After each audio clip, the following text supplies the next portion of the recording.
a mysterious disappearance. She hadn't been contacted on the phone for almost a week. And two best friends sharing a secret. She said that Pat was there. Then one tells, and the other is hell-bent on the ultimate revenge. Who would imagine a defendant tries to order up a hitman like she's ordering a pizza? Hiring a killer to get rid of the only witness. But her friend has a surprise of her own. A little bit of a beating before we got to this point. She'll have duct tape over her mouth. This hit is staged. Now who's stinging whom? Picture perfect.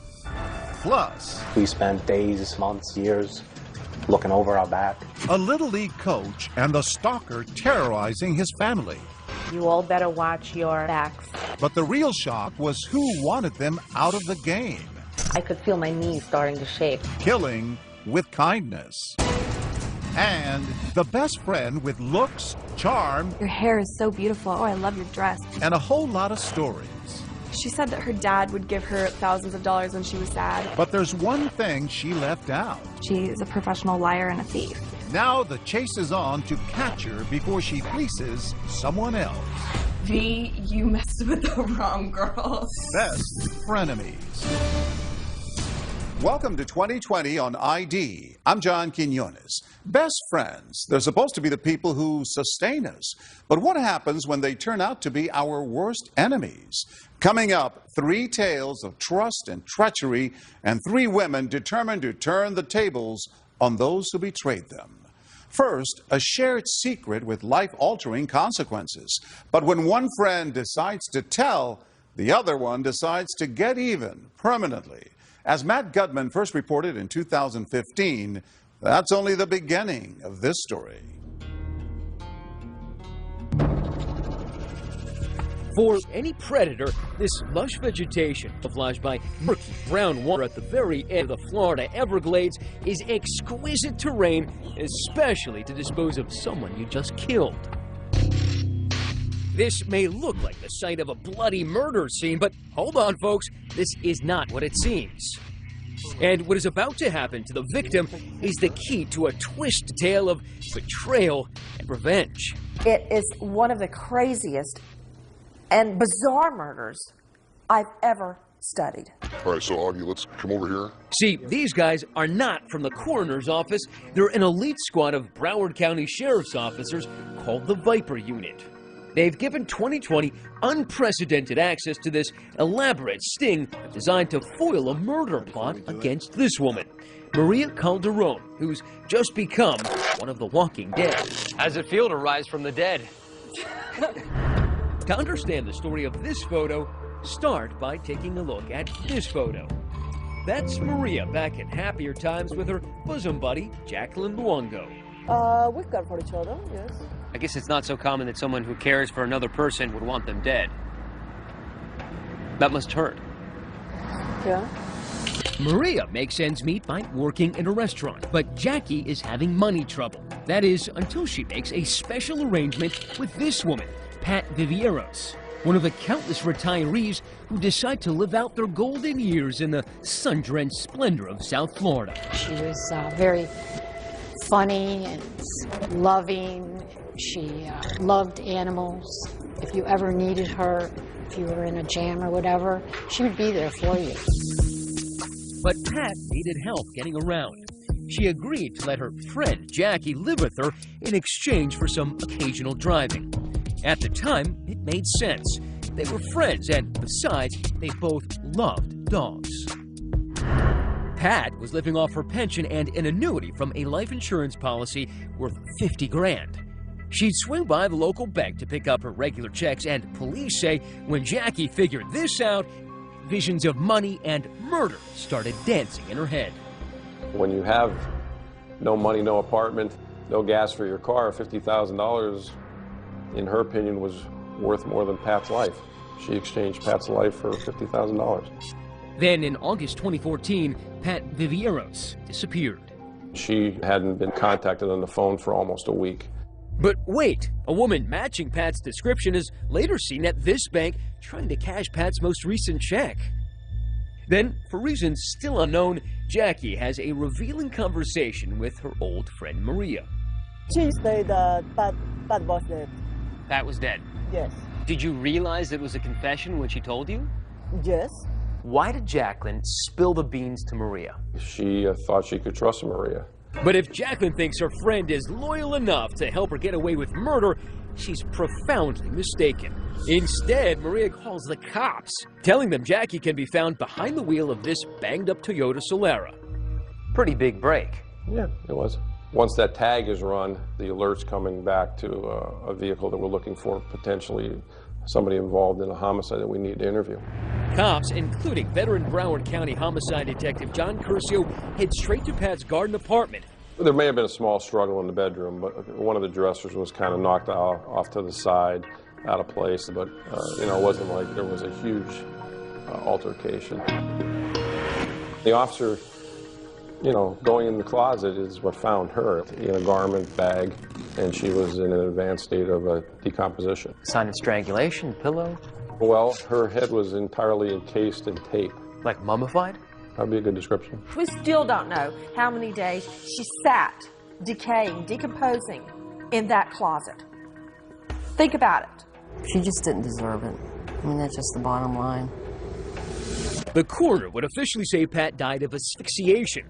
Jacqueline is tracked to this cheap motel and arrested. Her body, cops claim, shows signs of a struggle, as well as evidence of some criminally mediocre tattoo work. Curcio says he knows Jackie did it, and why. Hide the victim's body as long as possible and keep on accessing withdrawals from the life insurance policy. She's actually purchased a wig so that as she's attempting to cash checks, she's a blonde female rather than a brunette. Remember that bank video? Guess who? So she's impersonating the person she killed. She's impersonating the person she killed whose checks she's trying to cash. Jacqueline Luongo puts on a wig to look like Patricia. That's video the jury will certainly appreciate. New details on a disturbing discovery in Deerfield Beach. As the bizarre murder makes the local news, the sheriff's office has arrested a woman they say killed her roommate and then tried to hide her body. Jackie is charged with murder. But Jackie decides to ignore her right to remain silent. Instead, cops say that from behind the walls and concertina wire of the Broward County Jail, Jacqueline Luongo begins concocting a diabolical legal strategy. She was actively soliciting within her cell a group of people. Does anyone have anyone who could help me remove a witness? Craig Brown runs the Viper unit. He says one of their jailhouse informants has tipped them off. Jacqueline is planning another homicide. I feel like you'd want to keep that kind of thing secret. You'd be surprised. You'd think that, but you know what? There's got nothing but time, and our suspect in this case was actively seeking to anyone who would listen. Hey, do you know anyone who may be able to help me take out a witness? That witness? Who else? Jacqueline's old friend and confidant, Maria Calderon. What could possibly cause this woman to want you dead so badly? Because in her twisted mind, she thought that with no witness, there was going to be no case and she can walk out. Now the Viper unit swings into action, and the sting is on. Hello, this is a free call from an inmate at North Broward Detention Center. The informant puts Jackie on the phone. She thinks she's been hooked up with a bona fide hitman named Neil. At lunch, no less, enjoying some of South Florida's best conch chowder. Hey, Neil. Hey, how's it going? Just hooked you up. But this guy's really one of Craig's guys. That's why we can't show you his face. You said you want to call somebody? Yeah. Well, what I wanted to talk to you about first is that I had some money in my property. As Neil finishes his meal, the caller orders off the menu. One dead Maria Calderon served cold. The negotiations begin. So you feel comfortable and you know things can be done right? I'll do half up front and half when it's done. So you know you're getting what you want. Okay. And, we talked about 2 and 2 though, right? I thought it was 4. Since the exact amount is $3,900. That's how much I have. Okay, so all right, call 4. So do 2 up front and the rest when it's done. Okay. The deal is sealed, and apparently so is Maria's fate. For just under $4,000, one murder coming right up. And Neil adds one final touch. When it's done, I was going to show you pictures so you know that it's done. Okay. So you're not going to see it on the news, so I'll take some pictures and you can see the pictures so you know it's done before I get the other half. The Viper unit is playing its mark like a Stradivarius. And before the music stops, Jackie will face a fake hitman, a fake lawyer, and a fake corpse. Kind of a crazy thing to have to do, right? And a very real reckoning with justice. I just love it when a killer's plan all fits together. Stay with us.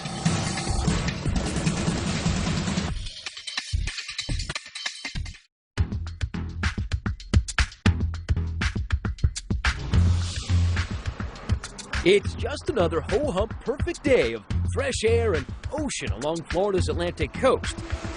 This is where Jacqueline Luongo yearns to breathe free.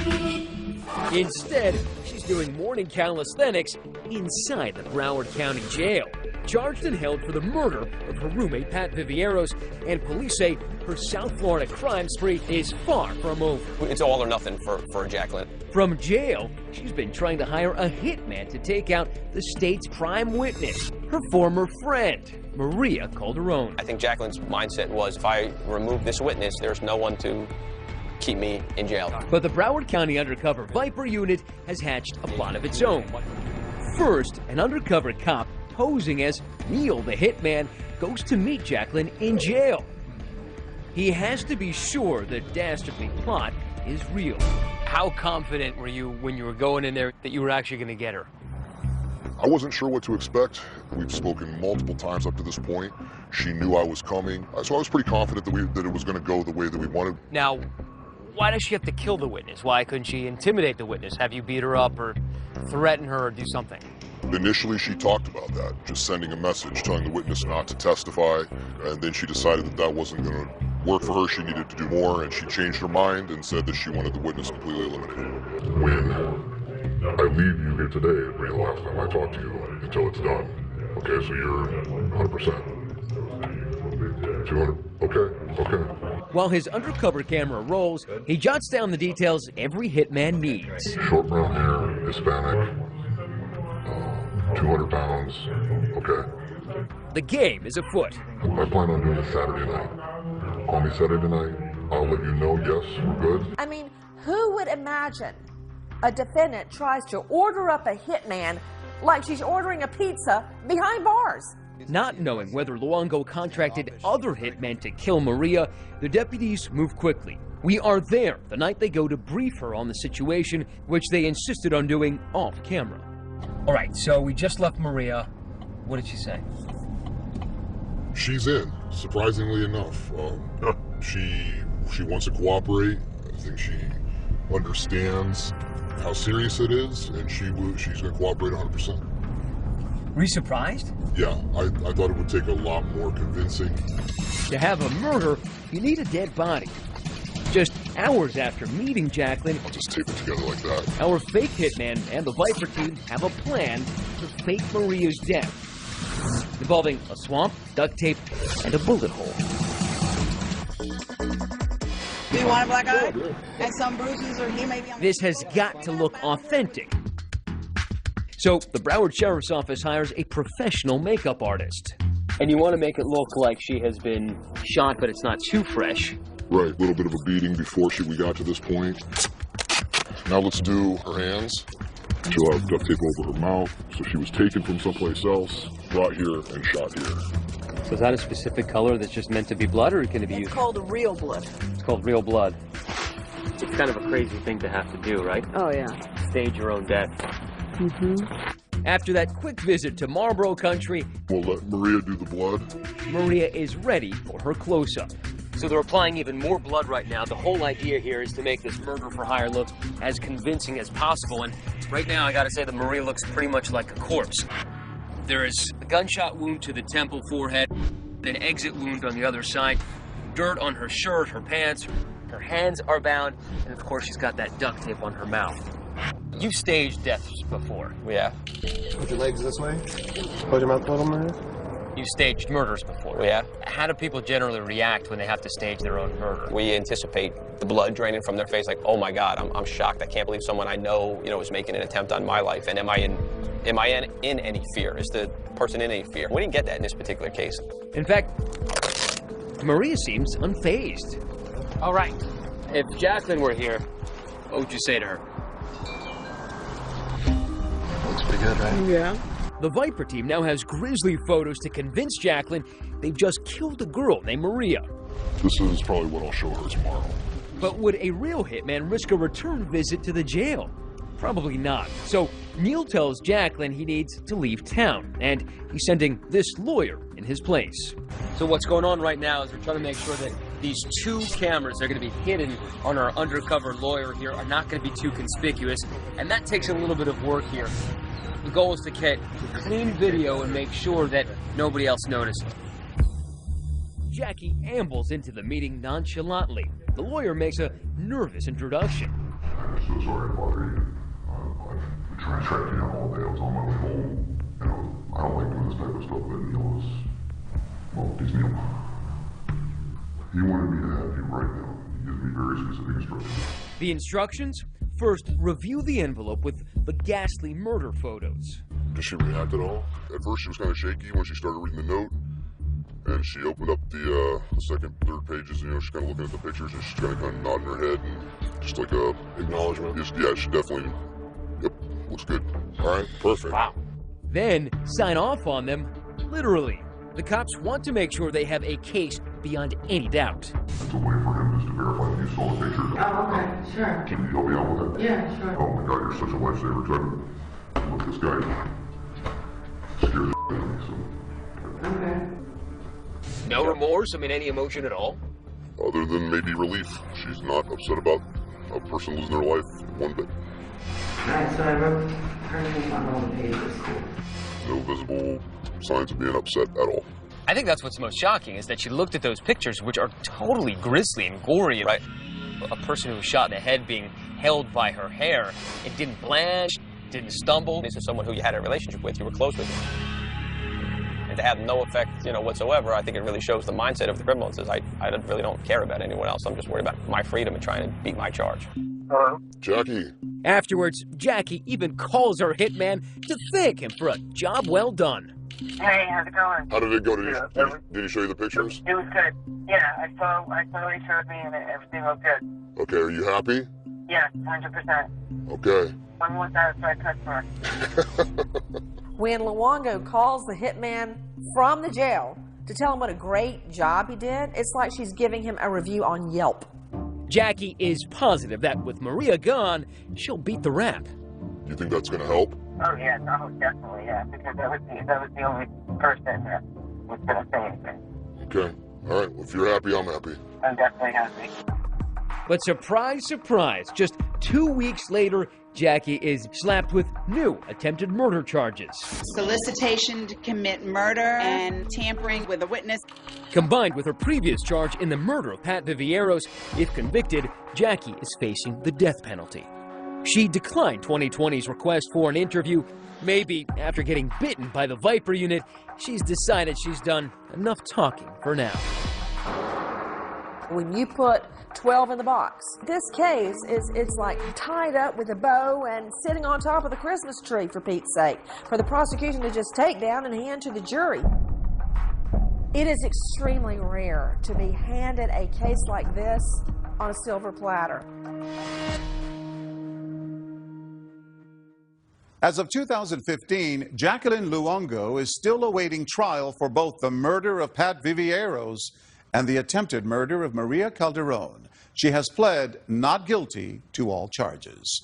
When we come back, a family terrorized by anonymous letters. We spent days, months, years looking over our backs. And the uneasy feeling the stalker is someone they know. I know where your wife goes every day. I know where your daughter goes to dance school. I was afraid. Stay with us.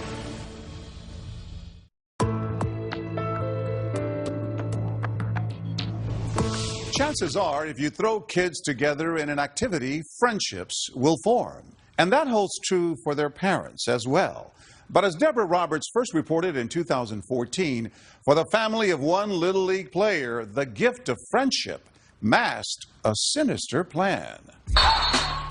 Little League season. It's all about team building, right? Well, not exactly. Lately, it's a spectacle that seems to be on instant replay. Nearly every weekend, perceived bad calls leading to bad behavior. But it's not kid athletes who belong in the penalty box. Stop it, guys! It's their parents. Fists. Four-letter words. Free-for-all brawls. Ooh, he just got slam dunked.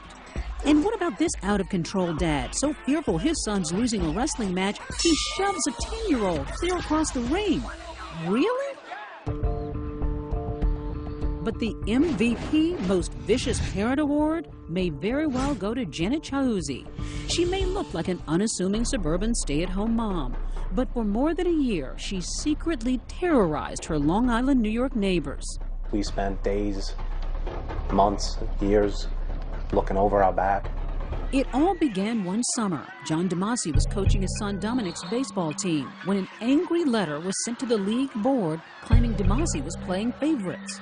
It was just an anonymous letter sent how wrong I was coaching the team and how bad we were. Then there's another letter and another letter. Who could be so spiteful? Month after month, the letters kept coming. The DeMasis were scared for their lives. I know where your wife goes every day. I know where your daughter goes to dance school. How much did you alter your lives? I was working and I stopped. I didn't feel safe with, somebody else driving my children. I was afraid. There was times I slept out here, just nervous about who's coming to the door, who's passing by, and it wasn't easy. But the family found comfort in friends, including Janet Chiuzzi, a neighbor whose son played ball with Dominic and is in the same school. She suddenly began cozying up to Linda. And Janet was texting me every other day. Texting you about what? Anything. Which nail salon do you go to? Even showing up at Linda's 40th birthday party, uninvited, and here at another event. Then, weeks later, a special delivery to the DeMasis. And there was 2 handwritten envelopes in our mailbox, so I opened both of them. One was addressed to my son and one was addressed to me. I made it my life's goal now to observe your family on a 24/7 basis. Don't be planning a vacation anytime soon. You will have no home to come back to. That had to knock you for a loop. I read the letter written to my son, which was just took me down because it just said that if your father doesn't step back, I'm going to kill him. You might never see your dad again. You all better watch your backs. This is no joke. This is as real as it gets. To get the hell out of East Meadow Baseball. That's to a 10-year-old child. Could you believe that this is stemming from Little League baseball? A death threat? No, I couldn't. But it did. Batten down the hatches, lock up, call the police. This is at a next level. How frightened were your children? We sat him down and explained it. His initial reaction was to put down his glove and his bat and said, "You know what, Dad, I don't need to play baseball anymore."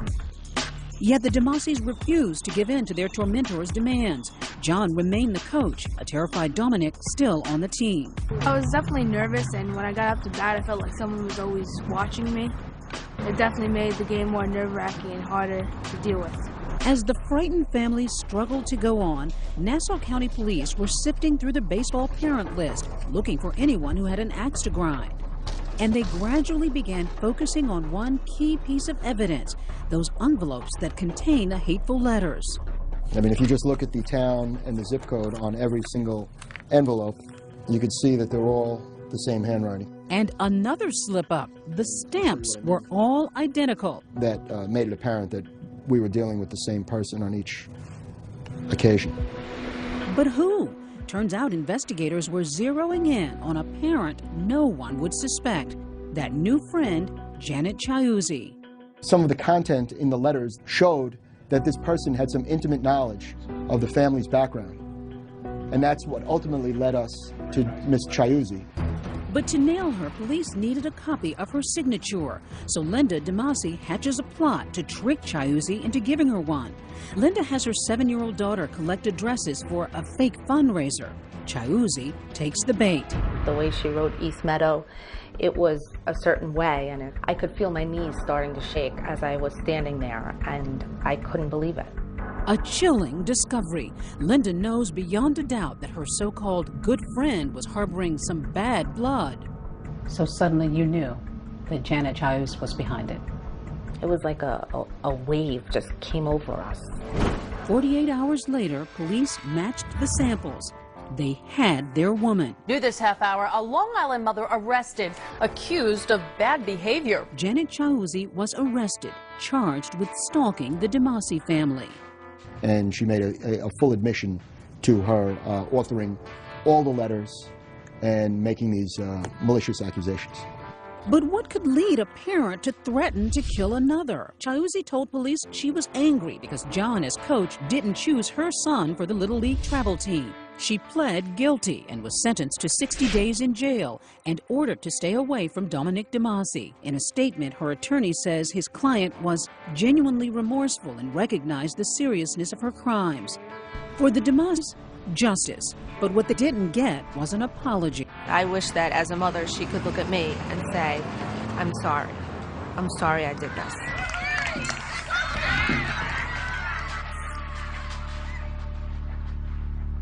Janet Chiuzzi was released from jail after serving her sentence. Up next, BFFs. They party together, shop together, share everything. She told me that her mom had just died. But this friend was sharing a lot more than she knew. She stole my Social Security card, debit cards, and $13,000 cash. Setting out to catch a thief. When we come back.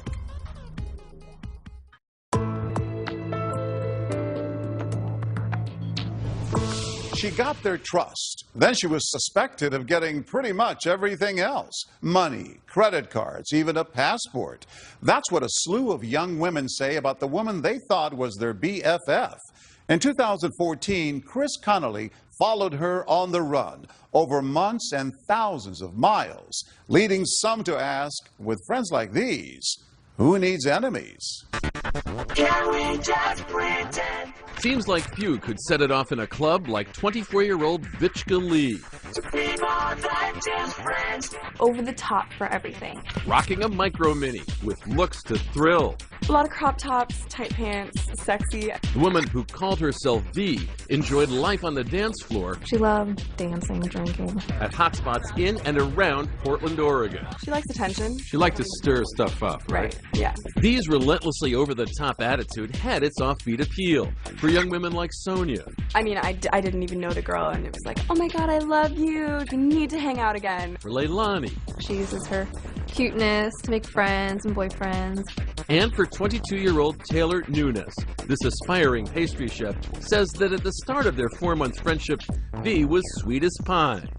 Your hair is so beautiful. Oh, I love your dress. Oh, your skin is so nice. Okay, that's like a lot of compliments.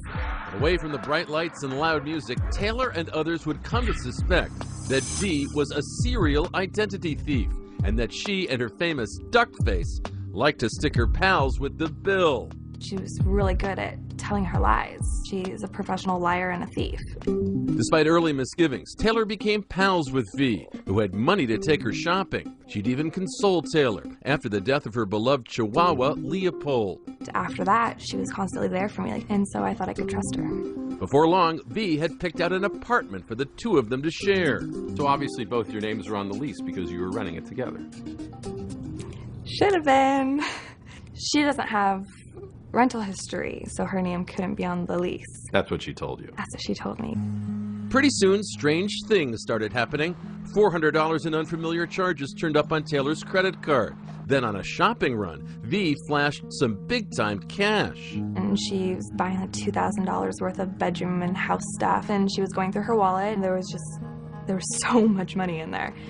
Only 24 hours later, when Taylor checked her bedroom for the money, did she have an idea where V had gotten all that cash. She stole my Social Security card, debit cards, and stole $13,000 cash.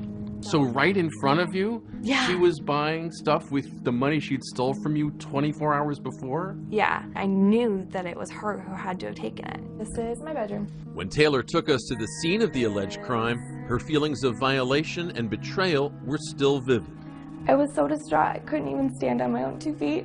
I felt like my whole world was falling apart. Along with Taylor's life savings, something small but precious to her was also missing. My really expensive a hair straightener, and she'd been the only person in my room. Why aren't you telling her to get her behind out of your apartment toot sweet? I was so overwhelmed. I didn't know what to do, what to say. I was a mess. I was in tears. I was crying so hard, and she was trying to convince me that the previous tenant could have still had the key and they could have come into the apartment and gone through my belongings. Like, most fabricated stories ever. But I was so distraught, and this was supposed to be my best friend. In days, V had gone from best friend to frenemy deluxe. Now she was gone, period. She said she was going to go to LA for a week. That was 3 months ago, and still no V. Why do you think out of all your friends in your circle, she picked you? Because I'm gullible. I'm not very good at hiding my vulnerability, and I believe that she preyed on that. She took advantage of your good qualities. Yeah. How does it make you feel? Pretty awful. Like, it doesn't necessarily pay off to be nice. 16.6 million Americans were victims of identity fraud in 2012, and only 9% got the police involved. But Taylor did. Do you think V qualifies as a friend? Yeah, she's absolutely a frenemy, because she is your friend and then absolutely your enemy. In addition to the cash she took from Taylor, she also stole Taylor's credit card. Detective Patrick Altier picked up Taylor's case, spearheading the investigation into V's activities. His check of open cases showed that this wasn't the first time V had been accused of putting her pals through the spin cycle. She sought out a certain type of person, became friends with that person, and then would victimize them a little bit over time before doing something to cause her to cut ties with that person and leave. We were best friends. We hung out every single day. 25-year-old Leilani Gutierrez says she and V were also BFFs once. Not for months, for years. She was even a guest at her wedding. She was very bubbly and very positive all the time. Anytime you had a problem, she was always there to listen, and, you know, she'd always, answer your phone, always be there. You tell her, something is wrong. She'd always come over to your house. Then something snapped. After 6 years of friendship, V blew it all in one 36-hour spree, swiping Leilani's passport and credit card, she says, after they'd gone shopping together, and then going buck wild with it on her own. Some clubs, cab rides. She tried to buy airline tickets. On your credit card? Yeah, 13 airline tickets. Did you ever blame yourself? Did you ever think, oh, I shouldn't have left that out, or oh, I shouldn't have? Well, why should I blame myself? It's not my fault she's a thief. I mean, maybe I should have, been suspicious of my own friend, but then that wouldn't have made me a very good friend either. You've spoken to her since? Nope. 23-year-old Sonia Cecil remembers V laying it on with a trowel. She was rich. She was studying pediatrics. She had basketball star Jeremy Lin reading her biblical verses. She's actually telling you these things. Yes, and I really hope it's not true. He knows better than that. When Sonia couldn't find another roommate, V moved in. The rent? Yeah, about that. V ditched months later, leaving $3,600 unpaid. What happened to that friendship? When you think that your friend is lying to you for an extended period of time, it just dissolves. This is all of her bedding. To help track down her former friend, Taylor went from victim to crime fighter. At Detective Altier's request, even getting V on the phone. Taylor was an amazing person to work with as far as victims go. Taylor confronted V about the credit card. She admitted to everything for that. But when Taylor couldn't lure V back to the apartment, where she'd be arrested, she went public, like for this report on local news in Portland. Deputies need your help finding a young woman who weasels her way into friendships just to steal thousands of dollars. I don't ever want anyone else to feel what I had to feel. She stole my trust. She broke me. She could be doing this right now. Probably is. It needs to stop. With V on the run, we brought these three women together, now united in their crusade against V. But even with the law on her trail, V couldn't stop Instagramming her whereabouts and her crop-topped, cut-off physique. This is her at the Hollywood sign. How about this picture from Las Vegas? Her hair color keeps changing. We have all these pictures of her. They haven't caught her yet. How's that possible? Because I think it's just someone else to come forward and say, hey, she's staying with me right now. You think someone else has to go through what you went through or what Leilani went through? It doesn't matter because it's all too late. She's one step ahead of the game every single frickin' time. When we come back, who is V?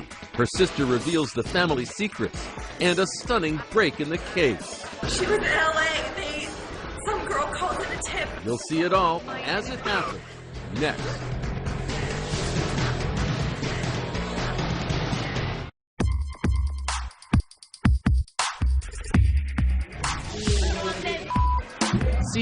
from a life on the lam. Vishka Lee, known as V, flashing dance moves and poses from Vegas to LA on Instagram, to a host of one-time pals from Portland whom she'd allegedly ripped off for tens of thousands in cash, trips, and luxury goods.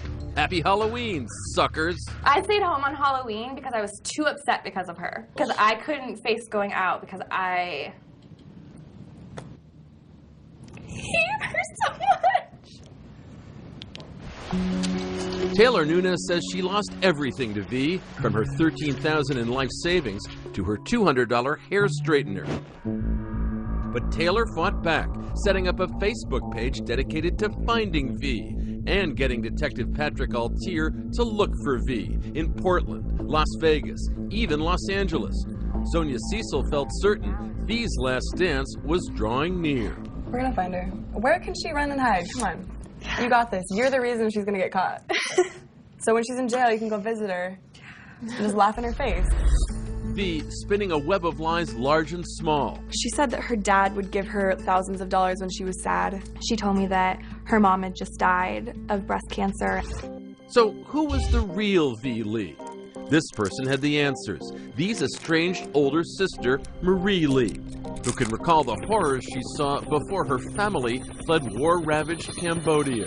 Maybe she's not endured life like I am, where witness death in front of you. And V, she never saw these things. No. V's parents struggled to succeed doing farm work and wanted their daughters to live the American dream. For V, her sister says, it was more like American hustle. I don't think she wants to work. Maybe she expects to just people hand her stuff because she was spoiled. Sweet-faced as a youngster, V never graduated high school, Marie says.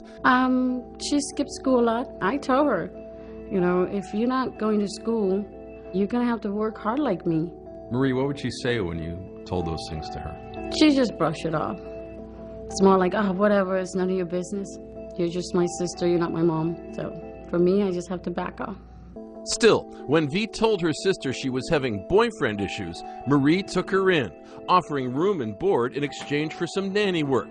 But then, one night, when Marie and her husband went to check their hidden lockbox, to their horror, they discovered $10,000 they had saved was missing. My husband screamed from upstairs. He's like, money's gone. My heart just dropped. So I said, did you take my money? Sure, she denied it. I said, who else have access to my room but you? Did she stay in your house after that? No, she never come back. If you can't trust your sister. Yeah, you can't trust anybody. Now V is on the run. Wanted in 2 Oregon counties for forgery and identity theft. V deletes her social media accounts. Location unknown.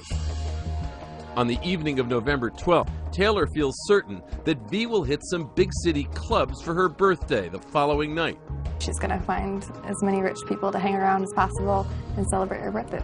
Yet at that same moment, 1,000 miles to the south in Los Angeles, V's newest friends, Jamie Charon and Margot Valet, have grown suspicious of the club-hopping, money-mooching, teller of tall tales young woman who's been crashing on Jamie's couch.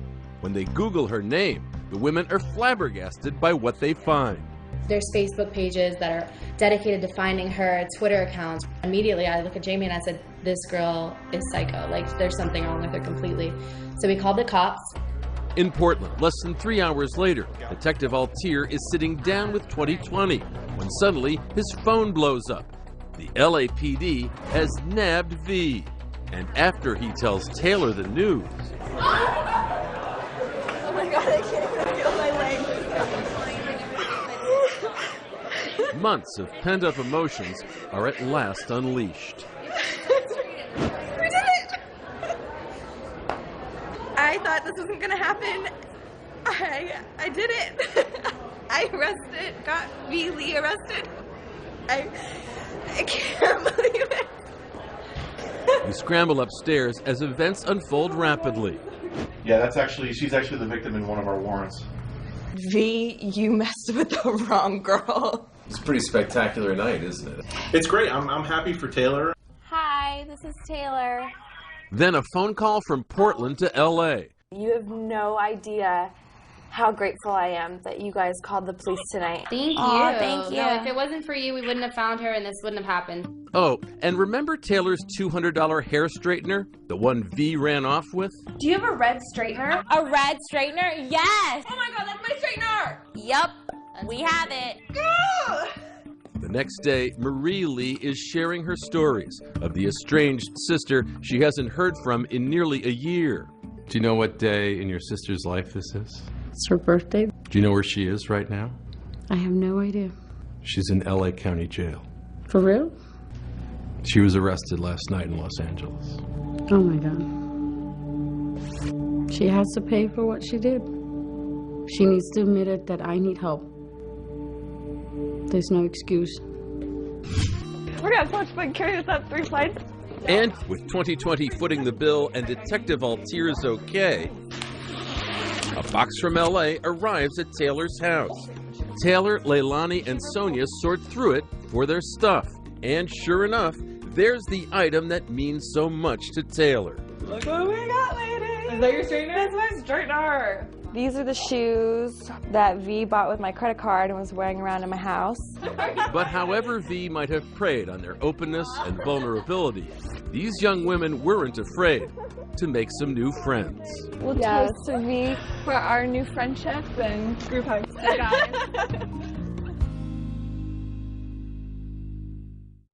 As part of a plea deal with prosecutors in Oregon, Vichka Lee pled guilty to 1 count of first-degree theft and 2 counts of identity theft relating to her interactions with Taylor and Leilani. She was sentenced to 6 months in jail in order to pay restitution in those cases.